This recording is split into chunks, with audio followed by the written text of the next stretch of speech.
राधा स्वामी जी। आज के सत्संग की बानी श्री गुरु अर्जुन देव जी की है। राग मारू 16 महला 5। एको सतगुरु प्रसाद। सत्संग के वचन। सूरत देख न भूल गवारा, मिथन मुहारा झूठ पसारा। जग में कोई रहन न पाए, निश्चल एक नारायणा। जो कामिल फ़कीर यानी कि पहुँचे हुए फ़कीर संत महात्मा परमेश्वर से मिल चुके हैं, उनका कलाम बानी उपदेश सारी दुनिया के लिए एक जैसा होता है। ये नहीं कि हिंदुओं के लिए और मुसलमानों के लिए और ईसाइयों के लिए और। उनका कलाम क्या होता है? खाली रूहानियत, जो सभी महजबों की सांझी है। जब तक हम आँखों से नीचे बैठे हैं, हमारे अलग अलग तरीके, अलग अलग ख्याल हैं। जब आँखों से ऊपर चढ़ो, वहाँ एक ही तरीका है। इसलिए जितने संत आँखों से ऊपर रूहानी मंडलों पर गए, उनकी तालीम सारी दुनिया के लिए एक से है। अब कहते हैं कि हे पुरुष, तू मोटी पतली काली और गोरी सूरतों को देख देख कर ना भूल, ये साथ नहीं जाएंगी। जब ये शरीर ही साथ नहीं जाता तो और कौन सी वस्तु साथ जा सकती है? ये शरीर किराए का मकान है, सभी को खाली करना है। किसी ने आज कर दिया, किसी को कल कर देना है। ये शरीर फना है, ये ना किसी का रहा और ना किसी का रहेगा। अब सवाल पैदा हुआ कि किसी का वजूद यानी कि शरीर कायम रहा भी है। कहते हैं एक परमेश्वर का वजूद कायम है और किसी का भी नहीं। हमें चाहिए कि हम उसके साथ प्यार करें जिसे हमेशा रहना है। जिसे फना हो जाना है उसके साथ प्यार ना करें। अब जहाँ सवाल पैदा है कि उस हमेशा कायम रहने मालिक की तलाश किस तरह की जाए। दुनिया उसे इधर से उधर और उधर से इधर ढूंढ रही है। कोई मस्जिदों में ढूंढता है, कोई गुरुद्वारा में, कोई कहीं और तो कोई कहीं और। लोग इधर काशी तक ढूंढ आए, उधर बद्रीनाथ तक, फिर द्वारिका तक और कई काबा तक ढूंढ आए, लेकिन परमेश्वर नहीं मिला। अब गुरु अर्जुन साहब इसका जवाब आगे देते हैं। गुर पूरे की पऊ सरनाई, मोह सोग सब बर्म मिटाई। अगर तुझे परमेश्वर से मिलना है तो किसी कामिल मुर्शिद पूरे गुरु को ढूंढ।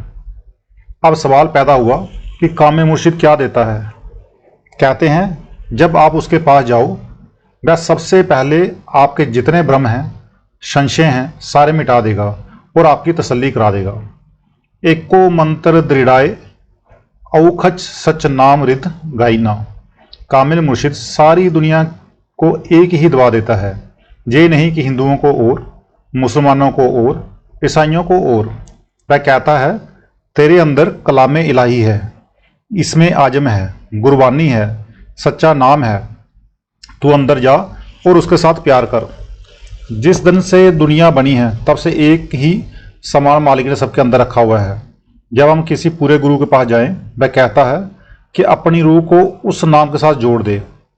जिस नाम में कऊ तरस है बहुदेवा, सगल भक्त जाकी कर दे सेवा। अब सवाल पैदा हुआ कि नाम कैसा है? गुरु अर्जुन साहिब जवाब देते हैं कि वह नाम इतना ऊंचा है कि फरिश्तों देवी देवताओं को भी नहीं मिलता। ब्रह्मा विष्णु शिव तरसते रह गए मगर वह नहीं मिला। जो भी उस मालिक जानी उस परमात्मा के पास गया इसी नाम के जरिए, वरना कौमों की कौमें, मजहबों के मजहब, देशों के देश नाम से खाली पड़े हुए हैं। दुनिया वालों से पूछो कि नाम क्या है, कोई जवाब नहीं। इसी तरह औरों का हाल है। अनाथा नाथ दीन दुख भंजन, सो गुर पूरे ते पाई नाम। कहते हैं जिसका दुनिया में कोई सहारा ना हो, वह नाम उसे सहारा देता है। जिसका कोई बली बारिश ना हो, वह नाम उसे संभालता है। नाम कहो या शब्द, वह सभी के अंदर है। अगर जरा पीछे हट जाए तो सारी दुनिया आज ही डह जाए। ये 5 अनासर जहाँ 5 तत्व एक दूसरे के दुश्मन हैं। मिट्टी का दुश्मन पानी है, पानी की दुश्मन आग है, आग की दुश्मन हवा है, हवा का दुश्मन आकाश है। ये 5 तत्व शब्द की दहाड़ से ठहरे हुए हैं। नाम सबके अंदर है, लेकिन जब तक पूरा गुरु कामिल मुर्शिद ना मिले, दुनिया खाली आई और खाली चली गई। अगर किसी के घर करोड़ रुपया दबा हुआ है, मगर अपने अंदर से ना निकाले और बाहर कोड़ी कोड़ी मांगे, वह कंगाल आया और कंगाल ही चला गया। नाम हर जगह हाजिर नाजिर है, तिनके तिनके में व्यापक है, मगर जब तक उसे अपने अंदर प्रकट ना करे कुछ फायदा नहीं। होर द्वारा कोई ना सूझे, त्रिभुवन दावे ना किशु ना बूझे। आप कहते हैं वह नाम पंडितों, मौलवियों और काजियों से नहीं मिलता, ना ही कहीं और से मिला है और ना ही मिलेगा। सारी त्रिलोकी शान मारो, कहीं नहीं मिलता। वह नाम किसी वेद शास्त्र ग्रंथ पोथी में नहीं है। अगर वेद शास्त्रों और दूसरे ग्रंथों से पूछो कि नाम कहाँ है, तो वह कहते हैं कि तेरे अंदर है। गीता कहती है कि तेरे अंदर है, भगवत कहती है कि तेरे अंदर है, कुरान शरीफ कहता है कि वह तेरे शारक के अंदर है, मगर दुनिया को खबर नहीं कि नाम क्या चीज़ है। जो नाम लेकर रख छोड़ते हैं, फायदा उन्हें भी है मगर ना मात्र। जिस तरह किसी बहुत छोटे बच्चे के हाथ में मिठाई रख दे, उसके लिए जैसे मिट्टी वैसे ही मिठाई, पर जिस वक्त उसका स्वाद ले लेगा फिर उसकी कदर करेगा।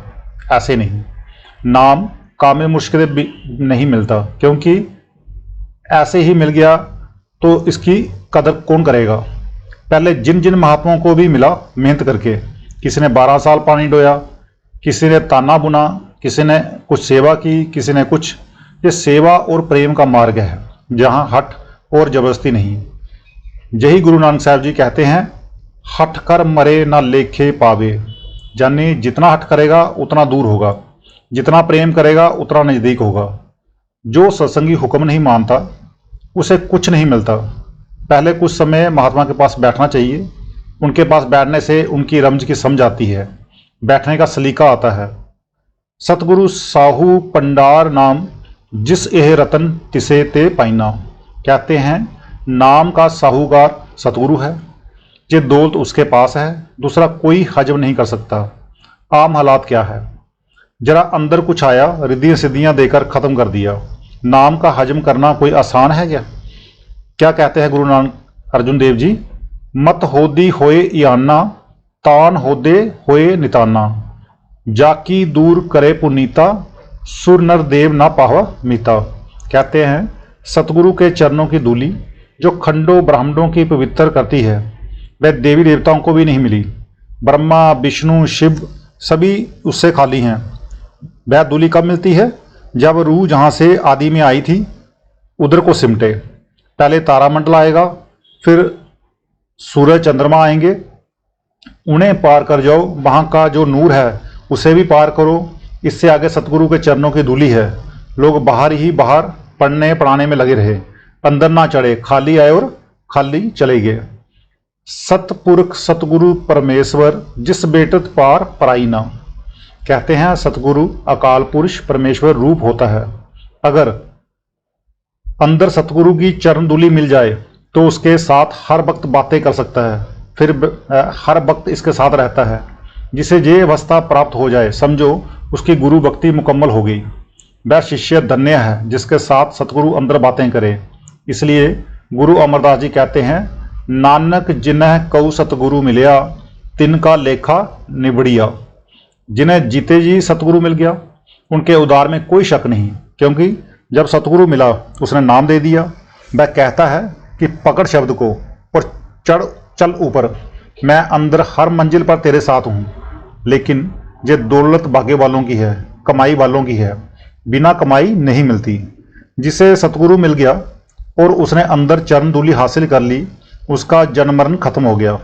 अगर अंदर पर्दा ना खुला तो कुछ नहीं बना। ऐसे पुरुषों को सतगुरु की पूरी कदर नहीं। जिस तरह छोटे बच्चे को हीरा दो, उसे हीरे की कीमत का कुछ भी पता नहीं। जब अंदर चढ़ो तो समझ आती है और तब उसकी कदर भी मालूम होती है। पार जात लोढ़ मन प्यारे, काम देन सोही दरबारे। आप कहते हैं कि जो देवता, उनके पास 3 चीज़ें होती हैं, कल्प वृक्ष, कामधेनु गाय और कुबेर भंडारी। कल्प वृक्ष से जो कुछ मांगो वह दे देता है, जो कामधेनु गाय है वह सदा दूध देती है, और कुबेर भंडारी को हासिल करके ये हालत पैदा हो जाती है कि जहाँ तक निगाह काम करती है खाना परोसा हुआ नजर आता है। मगर हे शिष्य, तुझे इन चीज़ों की जरूरत नहीं। क्यों? क्योंकि वह नाम सबसे ऊंचा है। अगर नाम रूपी रसायन बना ले तो तो किसी चीज़ की जरूरत ही ना रहे। अगर दुनिया की रसायन को कलई पर डाल दें तो चांदी बन जाए, अगर तांबे पर डाल दें तो सोना बन जाए, मगर नाम की रसायन सभी रसायनों से ऊंची है। कहते हैं जब तुम्हें नाम जानी सच्ची रसायन मिल गई, अब इन चीज़ों की परवाह ही ना कर। कर्नल सैंडर्स एक अंग्रेजी सत्संग पूछते हैं जो देवता वगैरह हैं क्या कारण है कि उन्हें नाम नहीं मिला मगर हमें मिल गया। तो महाराज जी जवाब देते हैं जो आदमी का जन्म है सबसे ऊंचा है। जैसा कि कुरान शरीफ भी कहता है कि जब खुदा ने आदमी का बुत बनाया तो हुक्म दिया कि सारे फरिश्ते इसे सजदा यानी कि सलाम करो। सभी ने किया, एक शैतान ने नहीं किया। नतीजा ये हुआ कि मालिक की दरगाह से दुत्कारा गया। मतलब कि जो जोहर खुदा ने आदमी में रखा है वे किसी और में नहीं, बल्कि यहूदी तो कहते हैं कि खुदा ने आदमी को अपनी शक्ल पर बनाया है, पर खुदा बेनियाज यानी निर्लेप है, तो आदमी में भी बेनियाजी वगैरह सभी जोहर होने चाहिए। इसलिए सभी महात्मा कहते हैं कि मुक्ति जब मिलती है आदमी के कालिब यानी कि शरीर में बैठकर ही मिलती है। त्रिपत संतोख सेवा गुर पूरे नाम कमाए रसाई नाम। कहते हैं नाम जब भी मिलेगा पूरे सतगुरु से मिलेगा। सारे ब्रह्मांड में कोई ऊंचे से ऊंची दौलत है तो नाम है। बड़े बड़े बादशाह तरसते हैं क्योंकि हमें मुफ्त मिल गया है इसलिए कदर नहीं। एक कुम्हार को कहीं से हीरा मिल गया, उसने गधे के गले में डाल दिया। जब जोहरियों के पास गया उसका लाखों करोड़ों रुपए मूल्य पड़ गया। सो जो नाम की कमाई नहीं करते उन्हें क्या पता कि नाम कैसी दौलत है। जब भी शांति आएगी नाम से आएगी। नाम के बराबर दुनिया में कोई कीमती चीज नहीं। ये जीते जी भी साथ है और मरने के बाद भी साथ है। वहां मालिक की दरगाह में नाम का लिहाज है, सिवाय नाम के कोई चीज साथ नहीं जाती। ना किसी कौम का लिहाज है ना मस्जिद का है, बल्कि जो नाम की कमाई करता है उसका लिहाज है। गुर के शब्द मरह पंच धातु बै पार ब्रह्म होवै निर्मला तू।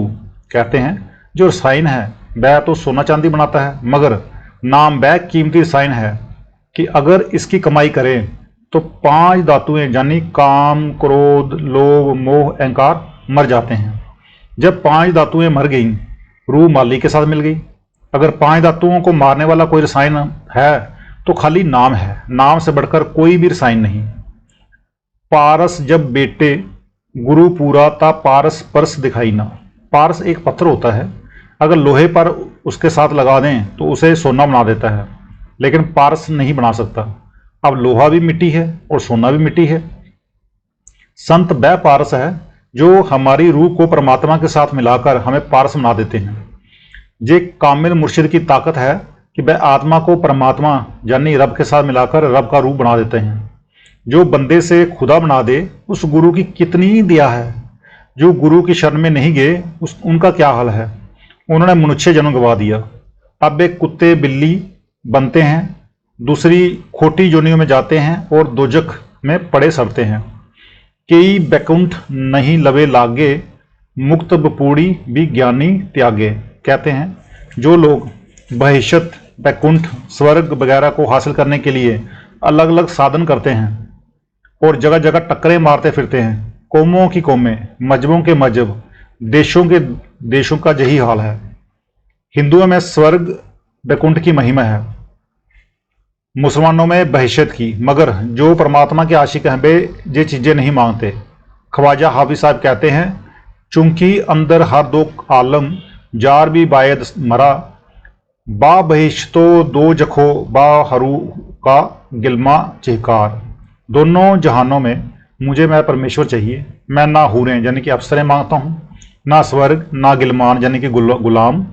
जिन्हें ये लज्जत आ गई वह उन्हें स्वर्गों का क्या करना है और बैकुंठों का क्या करना है। जो स्वर्ग हैं इंद्र की पदवी है, जब म्याद खत्म हुई तो फिर दुनिया में आना पड़ा और कर्मों के अनुसार कीड़ा पतंगा बनना पड़ा।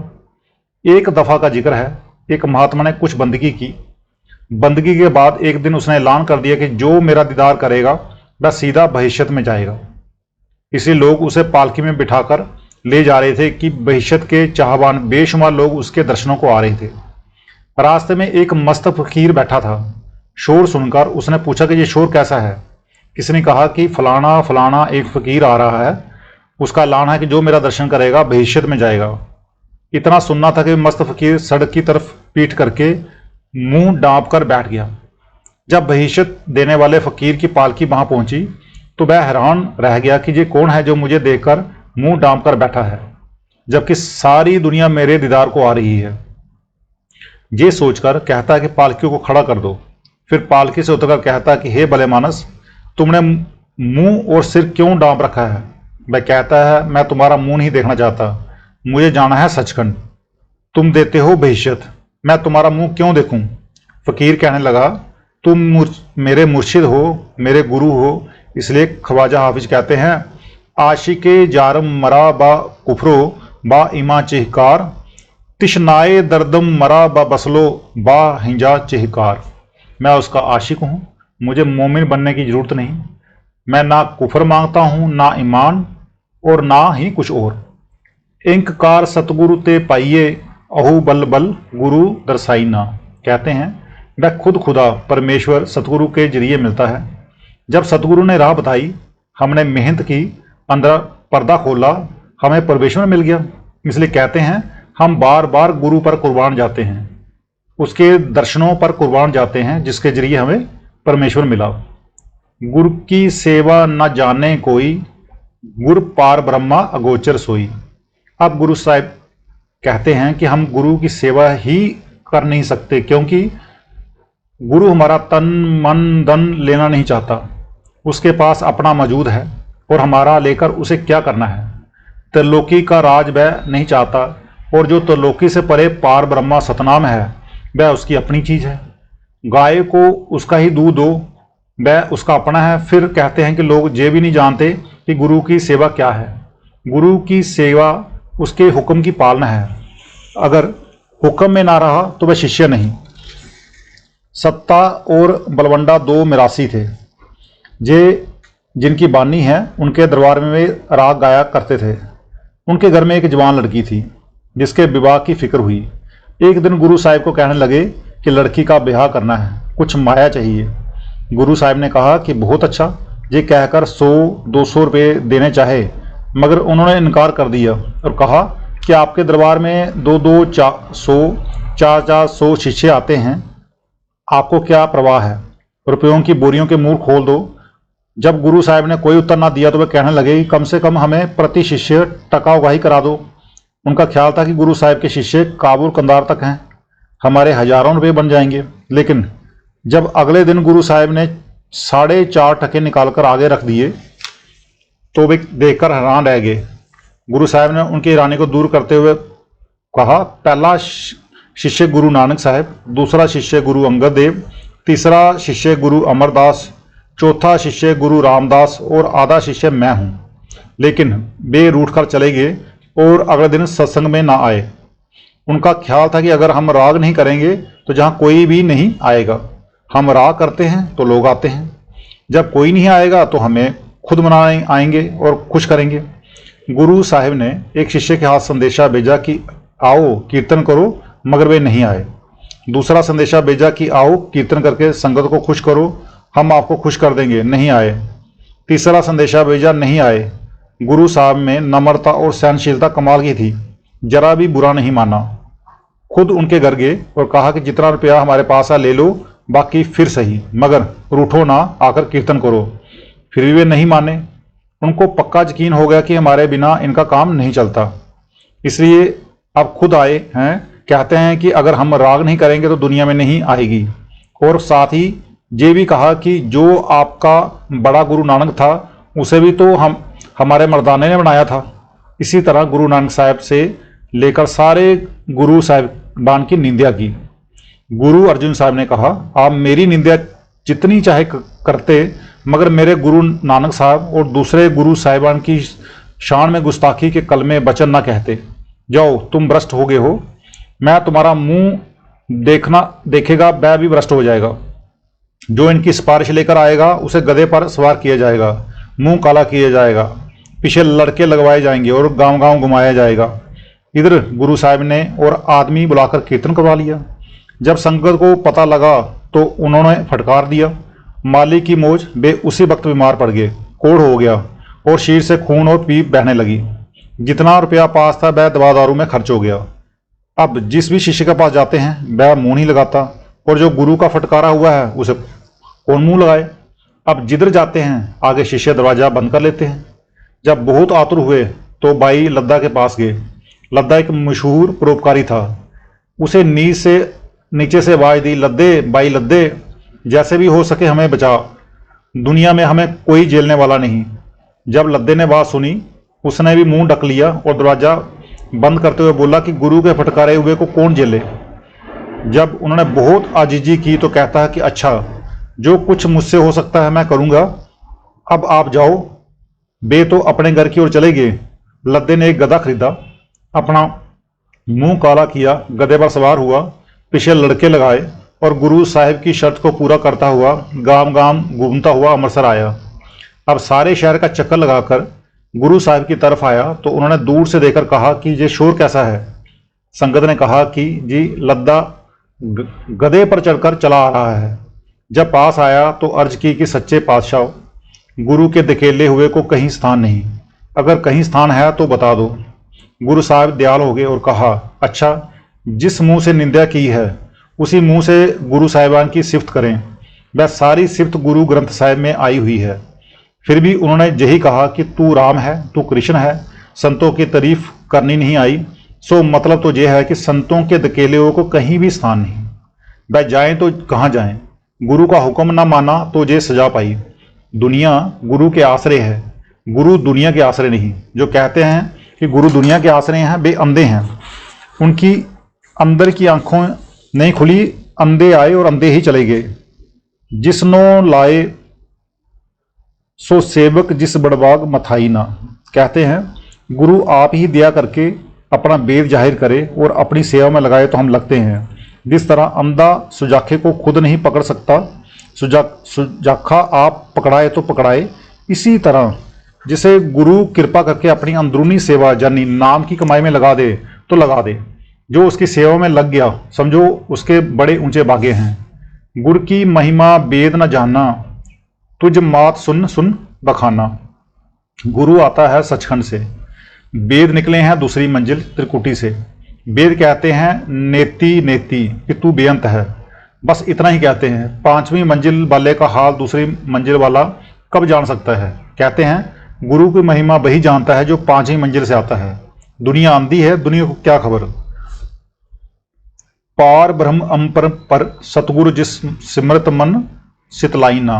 कहते हैं सतगुरु पार ब्रह्म है, बल्कि इससे परे सतनाम भी है। गुरु वह ताकत है जिसकी बंदगी करने से मन ठंडा और शांत हो जाता है, यानी काबू में आ जाता है। अंदर ब्रह्मा पार ब्रह्मा प्रकट हो जाते हैं, मुक्ति हो जाती है। बिना सतगुरु हमें मालिक की दरगाह में ले जाने वाला कोई नहीं, दूसरा कोई है नहीं जो हमें ले जाए। मौत के वक्त या सतगुरु ले जाएगा या काल। काल ने हमें बेशुमार जन्म दिए हैं, अगर पहले कुछ नहीं बना तो अब काल की मत से क्या बनेगा।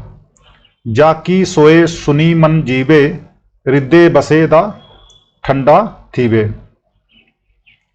कहते हैं जिस गुरु की महिमा सुनकर जन्मों जन्मों का सोया हुआ मन जाग उठता है, अगर खुद अंदर आ जाए तो फिर और क्या चाहिए। अंदर ठंड पड़ जाती है।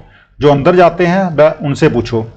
गुरमुखो अल्लाह ता शोभा पाए, किस जम कै पंथ ना पाई ना। कहते हैं जिनके अंदर गुरु बातें करता है, रूहानी मंडलों पर ले जाता है, उनकी महिमा दुनिया में हो ही नहीं सकती।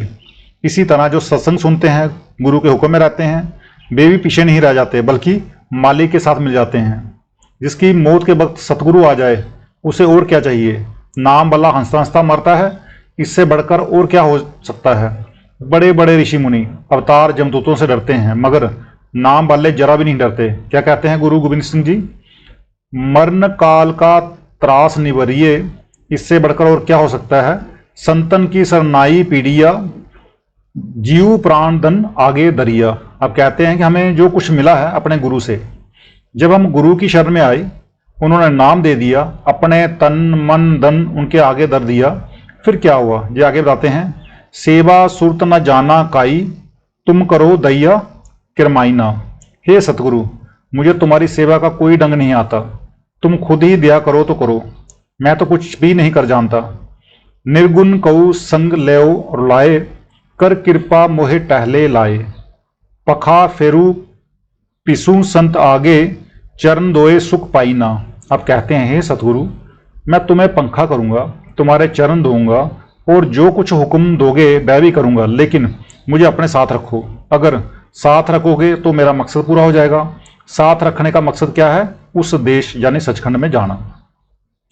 बहुत द्वारे ब्रह्म ब्रह्म आइया, तुमरी कृपा ते तुम सरनाइया। सदा सदा संतय संग राख्यो, एहो नाम दान दिवाइना। हे सतगुरु, मेरे करोड़ों जन्म पाए, कभी किसी जोने में कभी किसी में, बेशुमार दरवाजे देखे मगर छुटकारे की सूरत ना हुई। आखिर हार कर तेरी कृपा से तेरे द्वार पर आ गया हूं। कृपा करके अब मुझे अपने से अलग ना करना, मेरी रूह नाम के साथ लगी रहे, मेरा प्यार आपके साथ बना रहे, ये कृपा करो। बेकृपाल गुसाई मेरे, दर्शन पाइया सतगुरु पूरे। अब परमेश्वर का शुक्राना करते हुए कहते हैं कि हे मालिक, तूने मुझे बहुत मेरे ऊपर कृपा की है। तेरी कृपा से मुझे पूरा सतगुरु, पूरा रामदास मिल गया, जिसने मुझे तेरे साथ मिला दिया। अब मेरा आना जाना खत्म हो गया। सूख सहज सदा आनंदा, नानक दास दसाइना। कहते हैं इसका नतीजा क्या हुआ? फिर आप ही जवाब देते हैं कि हम सहज समाधि को प्राप्त हो गए, हमें मालिक मिल गया, सदा का आनंद हो गया, हम तेरे दासों के दास हो गए, कतरा समुद्र में मिलकर समुद्र हो गया, आत्मा परमात्मा में मिलकर परमात्मा होगी, और यही हमारा मकसद था। राधा स्वामी जी।